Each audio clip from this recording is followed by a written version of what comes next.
대한민국의 큰 손님인 폴란드가 다음 달 또다시 한국에 잭팟을 안겨줄지 그 귀추가 주목되고 있습니다. 폴란드 최대 국영 방산그룹인 PGG 회장이 오는 2월 방한하는데요.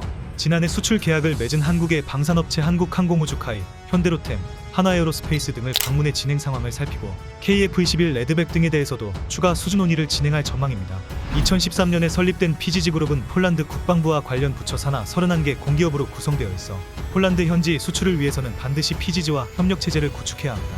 지난해 대규모 수출 계약을 맺음에 따라 PGG와 한국 기업들은 현지 생산과 후속 군수 지원, 무기 공동개발 등을 위해 상호 밀접히 협력해 나가야 하는 상황입니다.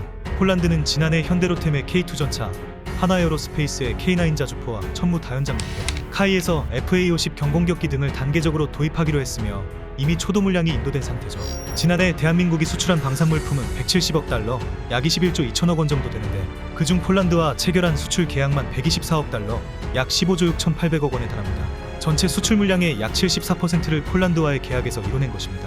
특히 흐바웨 PGG 회장은 이번 방안에서 KF21과 보병전 투장갑차인 레드백 등 추가 수출 가능성이 높은 신무기들에 대해 심도 깊은 논의를 나눌 것으로 전해졌습니다.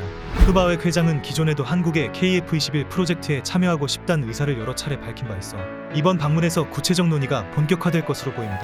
지난해 7월 초도 비행에 성공한 KF21은 아직 국내에서도 전력화되지 않은 첫 국산 4.5세대 전투기입니다. KF21 사업은 오는 2026년을 목표로 인도네시아와 공동 개발 형태로 진행 중이지만 인도네시아는 그동안 적극적이지 않은 모호한 태도와 개발 분담금도 일부만 지불해 논란이 됐었죠. 이번 기회에 PGG도 공동 개발 형태로 KF21 사업에 참여하고 싶어하는 것으로 알려졌습니다.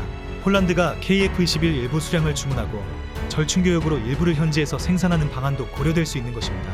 PGG가 KF21 사업에 참여하거나 수주하게 되면 유럽 시장 진출의 핵심 파트너가 됩니다.